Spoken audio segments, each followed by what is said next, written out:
Tutemuze tute Grace kani nkusabo tute obutakola butwanisa obuzina gye tuyita tetukyawera. Awo boka mazeyo. Ladies and gentlemen, so much welcome. My name is the one, the king himself. Wano ku Celeb Jazz atene ku BTM TV lovely live.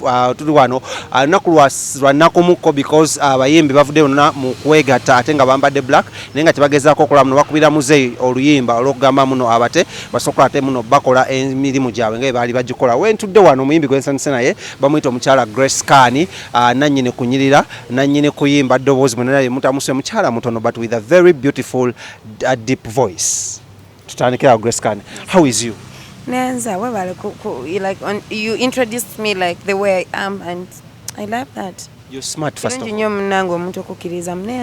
Thank you. Kabla kakanulera ani akwambaza? Anyambaza. Lero nekozeeko. Wekozeeko emikolo. Thank you for always being smart. I've never found you at all smart. I thank God for that. Anjasolo chafoding. Katandike ku luyimba luno abayimbi kibadde kizibu nnyo basanga nga mwegasse wamu kitole okubira government omulanga. Why this time around? It was simply because we are tired. We are starving.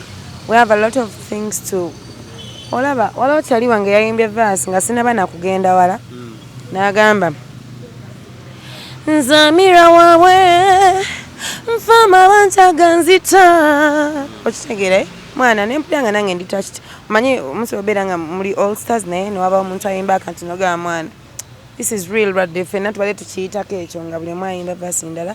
So I just felt it and I was like man tulina okuddamu ne tukole kuba ensi endala bo bakola abamu okitegeera wala n'abantu abataki bagamba corona is real, yes we know, but at least we can get ways of working. Abantu baffe batulabe ku stage tuleme kuteeka sente mu music nga ate zifa bufi just like that. Kyobola nange navuddeyo nengamba oluyimba baba mpise nti jangu tuyimbe mu all star omulanga nengudduukirira lwa nsonga tukole. Idea eno yabadde yana Mulangira Suna nze yankubira era nambuuliramu era bwe yannyonnyola ngenda enkibayinga nambulira n'abayimbi abalimu agenda okuyimba so I loved it lwa nsonga era already twali tukola ki ande tutubonaabona mwana.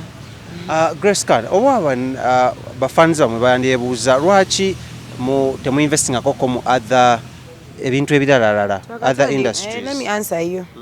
Twakatandika ffe okuyimba n'ekirala bwe twatandikira okuyimba twali tukozesebwa tuli mu bands ez'amaanyi oba oli awo buli omu n'ekirala kusaba kino ekintu tekyanyize muntu yali mu bandi oba ataali mu bandi ffenna kyatutwaliddemu no benyini bolaba Golden Papa balina businesses endala ez'enjawulo Daddy Geoffrey Lutaya baani bamisaki okitegeera nabeera still nabo banyininyini banyigiriziddwa.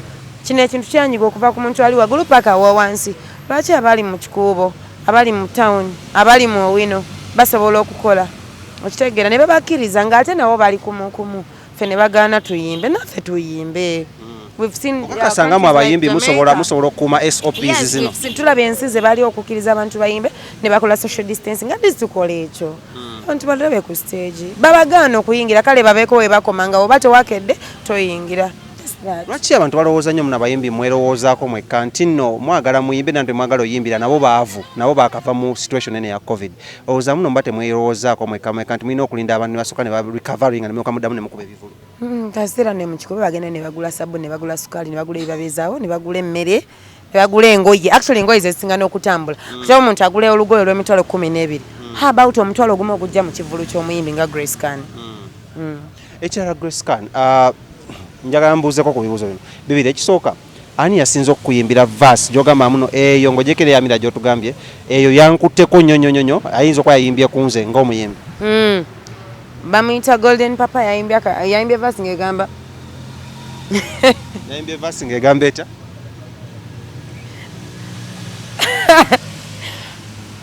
Bansonyiwe katusooke kale ku yakuyimbidde obubi aba yayigula muno yayimbye neno nga akyabuzeemu kale wadde oluyimba lunana lwaffe. Sina muyimbi yanyimbidde byonna banyimbidde bulungi nnyo though mulimu abanyimbidde ak'ensuso nga bayimbye message eyankutte ku mutima. Nga baani? Golden Papa yayimbye akavasi kagamba mwana saagala kuba mulebesi nga nina ekitone kyange sisaba bingi nsaba system nja kugondera amateeka oba olina kedi like nange endongo ya kedi yange mwana kankuteko nnyo kavasike Robert Grace Khan ekira kyenjagala obuuza omanyi abayimbi ebintu amwesa bwe ntuusa wano olwo abayimbi besinalabawo nga temuli mu video shoot Golden Papa goyogeddeko ennyini sinamulabako ku video shoot okuva mwatandise Kalo Kasita naye sinamulaba n'abayimbi abamu kwabo abadde mu luyimba luno lwa audio twawuliddeko olowooza lwaki bo tebaliwo ate nga mwe muli simanyi nga wagambye nti olowooza lwaki tebaliwo I don't know because sitting in charge of calling people to come and attend the video but kyemanyi bajja Kale, some little bit nga tuzeeyo mabega apart from this tugendeko ku personal life yone music. How is you with your own music? My own music? I'm looking forward to making Grace Khan the better bad girl in the industry because I got the voice, man. I know, right? There was a Dion Didina. Ishidako Ndongo na videos. And just putting up my music. Your new management, Jokolagana nayo kati. Eliete kuiset. I'll let you know. As soon as possible. Sure. You're talking to big so controversial. Grace Khan. Mostly ku post zotero kola recently twakola bango ina post jokaya nina nomwimbe banyidwa nga Karo Nantongo. What went down? Nani yasoko kola post yeno? Omutuufu. Ani yakopa munne? Oh yes, second ako mambo nakopa Karo. Karo is my sister because when she posts something, sometimes she is my friend, she is my sister. Kati chibi chimukopa kale namukopa fine. Namukopa nakopa post ya nenji pasting. Yes, I did. Is there any problem with copying? I copied it and I nente zingana nakopa nga ndimukopi musiru nantademo nyanti Karo Nantongo. Nateka muri yange. Don't you think as a brand, as an artist, you need to be with a social media manager than you doing your own posts? Controversy? I do. I have 3 of them. Though, nongera mbera ko na byange bimbanjagalo ku posting nga nchiwulira ku mutima and I be like, you know what? I'm going to post this. You can. Tagana ku ngamba chogeno postinga. Posti ojijja kwani nedda. Era agena ku ngamba kale jiteke yonda bate ina tab. Tichina buzibu. So controversy none yajja go wajifuna otya hit eyo gama no Grace Khan okopa simanya ononye oli attention seeker ebintu ebyo. Being an attention seeker I don't mind. As long I'm as myself. No, I'm myself. I do what makes me happy. Was that a stunt? Which one? Eyo kopa post. Oh my God. Ngagala kaisao. Olakwa mwekati abantu just about social media about just basumbuye. Buli kintu bakitwala ng'ekiri serious, buli kintu bakitwala ng'ekigenda okubeerawo bakyogereko kifuka ekizibu tekyali kizibu kitegeera bwemba nagikopa no problem. Post about Daddy Andre and Nina Rose. What inspired natogereko ku personal life? What inspired that post 3 years? You guys are following me to the extent of following me to post ya Daddy Andre just nali inspired mune ngam mune ebintu byabaserebe byokuwasa binyuma nawulira bulungi nange nenga mama Kamboze, are you seeing someone? Nabegomba. Kubanga tingeje wabegomba muyalaga muno nawe sawa yonna. Chigwa. Right now I'm not. Your advice to young people there abagala nadala abawala abagala kuba aba bad girl nga Grace Khan. I'm not a bad girl. Stop it. I'm not a bad girl. Like the bad girl good way. The bad girl Grace Khan, the girl with that voice, the girl with the swag, you know. Yeah, the girl with the figure, the girl with the beauty, yeah, man. Yeah, I know. Yeah. With a black skin girl. I didn't tell mama. Your advice to them ngatumaliza. Abalungi just wekirizemu manya choli. Tokiriza abantu kuvuga nnyo speed. Abantu bajja kuvuga speed ofena okufa.